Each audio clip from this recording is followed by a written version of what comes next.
These people had one thing in common. They knew they had it in themselves. They knew they could be something beyond where they were. They were willing to put their time, their energies to better themselves. What you really could do with more skills, it's just remarkable. So I would like to just tell you a couple of short stories, and we'll draw maybe a couple of lessons from them. I would like to tell you of two women, each sold a business to Berkshire Hathaway, to me actually, for many, many, many millions of dollars. Both of them started with $2,500. By a coincidence, it was the exact same amount. It was everything they had in the world. And one of them was a woman who landed in Seattle in 1917, couldn't speak a word of English, had a tag around her neck. The tag said, Fort Dodge, Iowa. The Red Cross got her to Fort Dodge, where she was reunited with her husband who had come to the country a couple of years earlier. And she lived in Fort Dodge for 2 years, and as she put it, she felt like a dummy. She couldn't pick up the language. She couldn't learn a word. And so she and her husband decided to move to Omaha. So they came to Omaha in 1919, and there she found a small colony of Russian Jews, so she started feeling more at home. And then as her oldest daughter went to school, she would come home, this daughter, Frances, and she would teach her mother the words she'd learned in school that day. And this woman, Rose Blumpkin, spent 20 years saving money, bringing first her siblings over, her mother and father, $50 at a time. She sold used clothing to do it. She had 4 children during this period. And by 1937, after 20 years, she'd saved $2,500. She went to Chicago and she bought what she could of furniture. Her dream had always been to open a furniture store. And this woman who had never gone to school one day in her life, with $2,500, but with the same spirit that the people in this room had about having a dream and working to accomplish that dream, she built a business which she sold to me in 1983 for $60 million approximately, and which did $1.5 billion worth of business last year.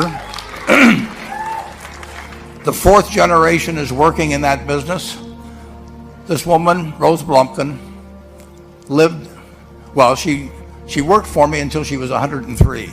And then she retired and she died the next year, which is a lesson to all of Berkshire's managers that premature retirement, you can't tell what's going to happen. But Mrs. B, with her $2,500, one further fact about her, she could not read or write. And she went into a furniture business, and she didn't bring anything unique in furniture, but she brought a determination to succeed. She knew she could outwork anyone else. She knew she cared about her customers. She worked at very low gross margins, but she built this incredible business. And I saw one other woman who did a similar thing with $2,500, and I paid her hundreds of millions of dollars for her business. So I decided to go to the source and get these people before, I don't want you guys coming around to me asking me hundreds of millions of dollars. I'd like to join in with you much earlier. So I've followed this group, and today I'd like to tell you about one other small business person. This person, I went to buy his business from him, and he turned me down, which was very wise. But this was a fellow who was born about 8 years before I was. He was born in 1922. He was we'll call him Jack, lived in the Midwest. He was a pretty good athlete, didn't like school much. And I'm going to tell you one thing early in the story. Maybe you can figure out who the guy was. The company he built hires more college graduates each year than any other company in the United States. And this fellow, who was destined for this but did not know it, Jack, went to college for a year and then dropped out. He really wasn't that interested in school. And the year he dropped out was 1941. And when the United States became under attack, he went down to the Army Air Force recruiting station, volunteered, and they turned him down because he had hay fever. So he went over to the Navy and again volunteered, and they took him. They put him on an aircraft carrier, flew small flight airplanes during World War II, got 2 distinguished flying crosses from the Navy, and then he came back to the Midwest. So now we've got a young guy. Probably by this time he would be 23 or 24 years old. And the interesting thing is, he got back to the Midwest, and he actually kind of went from one job to another for a short period of, or not such a short period of time. And he finally became a used car salesman at a Cadillac dealership in St. Louis, Missouri. And at age 35, having moved up in the organization, the sales organization, he said to his boss, could I go into car leasing business with you? The boss said, well, if you'll cut your salary in half and you'll come up with, I think it was $25,000, which he borrowed, we can become partners in a car leasing company. So my friend Jack started at age 35 in the car leasing business. And he had 7 cars. It was pretty slow.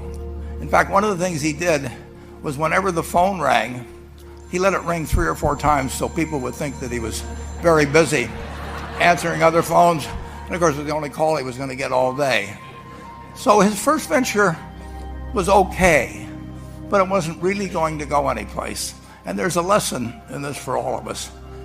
At age 40, he decided, with 17 vehicles, 17 cars, he was going to go into competition in the rent-a-car business. So now he's taking on Hertz and Avis and National and people like that who have hundreds and hundreds of thousands of cars, and he's got 17 cars, and his cars aren't any different than theirs. I mean, he's buying them from General Motors or Ford or Chrysler, and he can't get the airport locations. Those companies have them all sold up. But he was determined that he would basically offer the customer, can't offer him a different car, but he can offer them friendlier service than they've ever seen. And so he started a company. He named it after the battleship that he'd flown from in the Pacific, which was the USS Enterprise. And he died about a year and a half ago. But when he died, his rent-a-car company, starting with those 17 cars, was worth more than Hertz and Avis and all the rest of the rental cars put together. The man's name was Jack Taylor, and his son, Andy Taylor, is a good friend of mine, runs the business now. A grandchild is in the business. There'll probably be a 4th generation along the line. So this man, in the United States, he didn't invent artificial intelligence. You know, he didn't do anything that, just like Mrs. B selling furniture, I mean, that any one of us could have entered those businesses. But he lived by the creed, basically, of delighting his customers and working with people and establishing the relationship with them so that they in turn would want to delight the customers. He couldn't go out there and take care of every rental car possibility, but he learned how to project himself and his attitude toward his fellow man and his desire, to make a friend out of every customer, he managed to take very ordinary cars and turn them into this extraordinary business from virtually nothing. And it illustrates several points. One is, you don't necessarily get it right exactly right the first time. I mean, the car leasing business, basically you were competing on the cost of money to finance cars, and it's very hard to delight a customer when you just give him the car and tell him to send you a monthly check for 5 years and you'll be back at that time. So his talents were being wasted basically in that business. But at the age of 40, with all of that experience behind him, he found the golden key. He took a very ordinary business and turned it into an absolutely extraordinary operation. And just like Mrs. B or Rose Blumpkin did with furniture. And he didn't worry about whether the Federal Reserve was going to tighten or ease. He didn't worry about whether the stock market was up or down yesterday. He didn't worry about the things he couldn't change, but he did focus on the one thing he could change, and that was the customer's experience. And I have seen the one that got away, Enterprise. I went down to Florida and tried to talk him into selling to Berkshire, and he was smart enough not to do it. Probably the value of the company has quadrupled since I made that visit. But he was smart enough to see that he would find that business. Henry Ford, as you may know, failed twice before he started the Ford Motor Company in 1903. I mean, the test isn't whether you get the greatest business idea in the world the first time out. The test is whether you keep learning as you go along what your strengths are and what you can do for your customers, what you can bring especially to the party. And to do that, you need the education that I know you've received through 10,000 small businesses, but you need a genuine desire day in, day out to delight the customer. I've never seen a business, and I've seen a lot of businesses, but I've never seen one that delights the customer that doesn't succeed. I mean, what you want is that customer the next day when they think, do I want to rent a car or do I want to buy some furniture? What goes through their mind? It's the place where they've had a great experience. I don't know what I paid for this tie. Actually, probably if somebody gave it to me, but for the purposes of this speech, I will say I have no idea. But or the shirt I'm wearing, or this, but I do know. I will remember how I was treated when I bought it. I mean, you long forget about the price, but you never forget whether you had a good experience or a poor experience with the purchase experience. And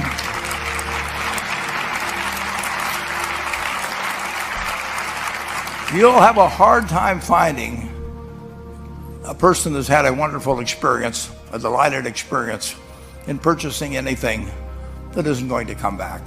And similarly, the memory is of rudeness, indifference, whatever it may be, they're never going to come back. And as a small business owner, and as you grow, you have to not only be able to project that interest in people's well-being, in delighting them yourself, but you have to do it through other people. And you won't be able to do it through people who themselves do not feel they're being fairly treated, that their views aren't appropriately considered. So you really do have to learn to multiply yourself through other people. I advise the young people that come to Omaha We have a number of classes. In terms of your personal life, the most important decision you'll make is the spouse that most of you will likely have. And it's very important to surround yourself with people that are better than you are. You are going to move in the direction of the people you associate with. So you constantly.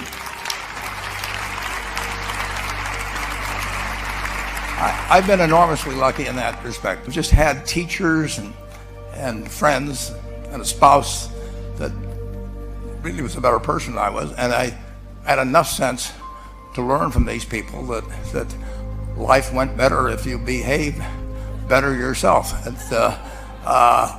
It took a while.